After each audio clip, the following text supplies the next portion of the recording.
യെശയ്യാ പ്രവാചകന്റെ പുസ്തകം അധ്യായം 3. സൈന്യങ്ങളുടെ യഹോവയായ കർത്താവ് യെരുശലേമിൽ നിന്നും യഹൂദായിൽ നിന്നും ആധാരവും ആശ്രയവും അപ്പമെന്ന ആധാരമൊക്കെയും വെള്ളമെന്ന ആധാരമൊക്കെയും വീരൻ, യോദ്ധാവ്, ന്യായാധിപതി, പ്രവാചകൻ, പ്രശ്നക്കാരൻ, മൂപ്പൻ, 50 പേർക്ക് അധിപതി, മാന്യൻ, മന്ത്രി, കൗശലപ്പണിക്കാരൻ, മന്ത്രവാദി എന്നിവരെയും നീക്കിക്കളയും. ഞാൻ ബാലന്മാരെ അവർക്ക് പ്രഭുക്കന്മാരാക്കി വയ്ക്കും. ശിശുക്കൾ അവരെ വാഴും. ഒരുത്തൻ മറ്റൊരുവനെയും ഒരാൾ തൻ്റെ കൂട്ടുകാരനെയും ഇങ്ങനെ ജനം അന്യോന്യം പീഡിപ്പിക്കും.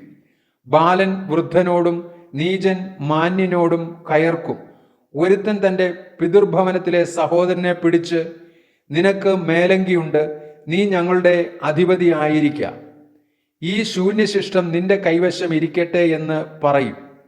അവൻ അന്ന് കൈ ഉയർത്തിക്കൊണ്ട്, വൈദ്യനായിരിക്കാൻ എനിക്ക് മനസ്സില്ല, എൻ്റെ വീട്ടിൽ ആഹാരവുമില്ല, വസ്ത്രവുമില്ല, എന്നെ ജനത്തിന് അധിപതിയാക്കരുതേ എന്ന് പറയും. യഹോവയുടെ തേജസ്സുള്ള കണ്ണിന് വെറുപ്പ് തോന്നുവാൻ തക്കവണ്ണം അവരുടെ നാവുകളും പ്രവൃത്തികളും അവന് വിരോധമായിരിക്കിയാൽ യെരുശലേം ഇടിഞ്ഞുപോകും, യഹൂദ വീണുപോകും. അവരുടെ മുഖഭാവം അവർക്ക് വിരോധമായി സാക്ഷീകരിക്കുന്നു. അവർ സൊദോം പോലെ തങ്ങളുടെ പാപത്തെ പരസ്യമാക്കുന്നു, അതിനെ മറയ്ക്കുന്നതുമില്ല. അവർക്ക് അയ്യോ കഷ്ടം, അവർ തങ്ങൾക്ക് തന്നെ ദോഷം വരുത്തുന്നു.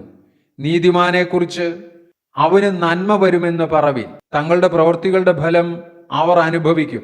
ദുഷ്ടന് അയ്യോ കഷ്ടം, അവന് ദോഷം വരും, അവന്റെ പ്രവൃത്തികളുടെ ഫലം അവനും അനുഭവിക്കും.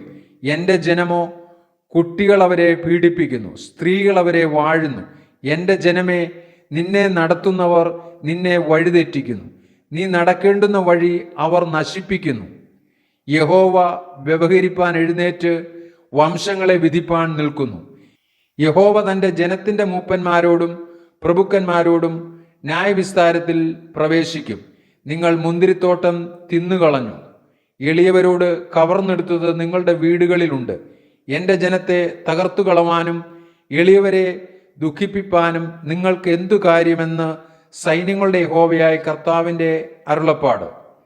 യഹോവ പിന്നെയും അരുളി ചെയ്തത് എന്തെന്നാൽ, സിയോൻ പുത്രിമാർ നിഗളിച്ച് കഴുത്തു നീട്ടിയും എറികണ്ണിട്ടും കൊണ്ട് സഞ്ചരിക്കുകയും തത്തി നടക്കുകയും കാൽ കൊണ്ട് ചിലമ്പൊലി കേൾപ്പിക്കുകയും ചെയ്യുന്നു. ഇതു നിമിത്തം യഹോവ സിയോൻ പുത്രിമാരുടെ നെറുകയ്ക്ക് ചൊറി പിടിപ്പിക്കും. യഹോവ അവരുടെ ഗുഹ്യ പ്രദേശങ്ങളെ നഗ്നമാക്കും.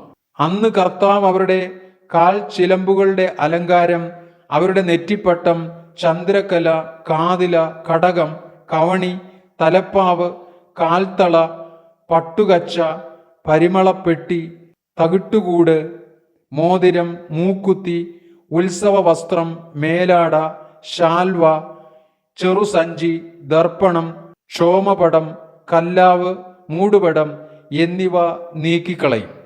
അപ്പോൾ സുഗന്ധത്തിനു പകരം ദുർഗന്ധവും, അരക്കച്ചയ്ക്കു പകരം കയറും, പുരിക്കുഴലിനു പകരം കഷണ്ടിയും, ഉടയാടയ്ക്കു പകരം രട്ടും, സൗന്ദര്യത്തിനു പകരം കരിവാളിപ്പും ഉണ്ടാകും. നിന്റെ പുരുഷന്മാർ വാളിനാലും നിന്റെ വീരന്മാർ യുദ്ധത്തിലും വീഴും. അതിൻ്റെ വാതിലുകൾ വിലപിച്ച് ദുഃഖിക്കും, അത് ശൂന്യമായി നിലത്തു കിടക്കും.